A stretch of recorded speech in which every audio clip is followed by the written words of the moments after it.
एक शाम प्राची टीवी पर सीरियल देख रही होती है। तभी उसकी सास वहाँ आती है। अरे सीरियल में तो ऐसे मग्न है जैसे आज रात का खाना पड़ोसी आकर बनाएंगे। मुझे पता ही नहीं था आपने अपने बेटे की शादी पड़ोस में भी की हुई है। हैं? मतलब? मतलब इस घर में सारा काम बहू ही करती है, आप तो सिर्फ खर्राटे मारती हैं। अच्छा जी, फिलहाल तो तुम आराम फरमा रही हो, चलो जाओ, ये मेरे टीवी देखने का समय है। आहा, इसलिए मुझे भगाया जा रहा है। सॉरी, अब तो बिल्कुल नहीं जाऊंगी।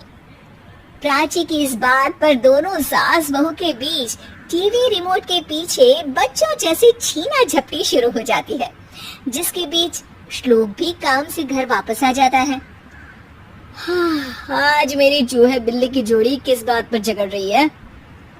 अरे तेरे बीवी मुझे टीवी नहीं देखने दे रही। अरे तुम्हारी मम्मी मुझे खाना बनाने के लिए फोर्स कर रही है। अरे वाह, ऐसे बेतुके रीजन पर तो बच्चे भी झगड़ा नहीं करते। अरे मुझे कुछ मत बोल, सब इसने ही शुरू किया है।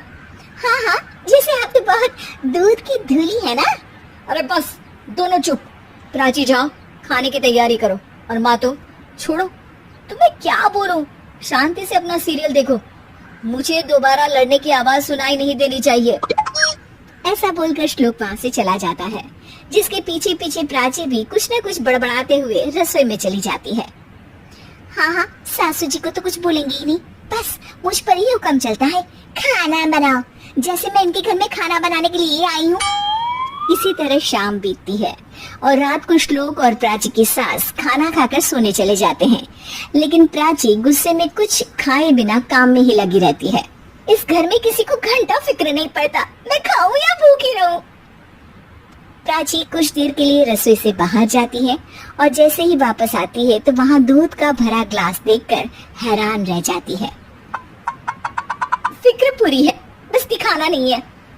प्राची दूध पीकर सोने चली जाती है और अगली सुबह एक बार फिर सास बहू का कार्टून नेटवर्क स्टार्ट हो जाता है। ये तुमने ही किया है। अरे अजीब जबरदस्ती है, मैं बोल रही हूँ मैंने कुछ नहीं किया। दोनों ने मिलकर पूरे घर को पागल खाना बनाया हुआ है। यहाँ कोई नॉर्मल इंसान तो रह ही नहीं सकता, इसीलिए अब पड़ोसी क्या रिश्तेदार भी घर आने से कतराते हैं। और सुन बेटे, तू भी चंगा, तेरी माँ भी चंगी, तेरी बीवी भी चंगी, रिश्तेदार।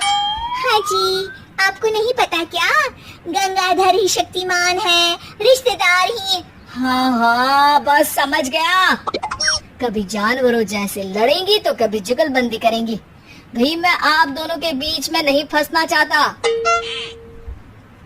सास बहू की इस मन मौजी जोड़ी से परेशान होकर श्लोक अपना सिर खुजलाता वहाँ से चला जाता है। चलो अब मैं भी कीर्तन में जा रही हूँ। इस पर जैसे ही सास कमरे में अपना पर्स लेने जाती है तो वहाँ नाश्ते की प्लेट रखी देख मुस्कुराने लगती है और नाश्ता करके घर से बाहर निकलते हुए कुछ पैसे टेबल पर रख जाती है, जिसके कुछ देर बाद सिलेंडर वाला घर आता है। उमरी मैया, मैं सिलेंडर के बारे में तो बिल्कुल भूल ही गई थी। घर खर्च के सारे पैसे भी मम्मी के पास है और श्लोक से बोला तो उल्टा 4 बात सुनाएंगे। प्राची ये सोच ही रही होती है कि अचानक उसका चेहरा चमक उठता है और वो घर में आकर इधर उधर देखने लगती है। तभी उसकी नजर टेबल पर रखे पैसों पर पड़ती है, जिन्हें वो सिलेंडर वाले को दे देती है। ये सब श्लोक देख लेता है।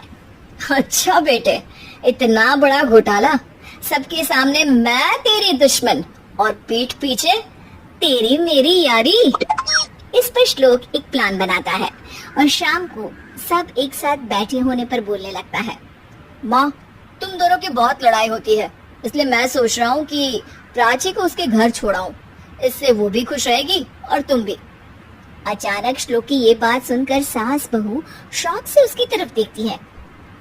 अरे ऐसे कैसे घर छोड़ाओगे, मुझे कहीं नहीं जाना। अरे तुमने बोला नहीं पर मैंने सुन लिया, तुम्हें मम्मी के साथ रहना अच्छा नहीं लगता, मुझे पता है।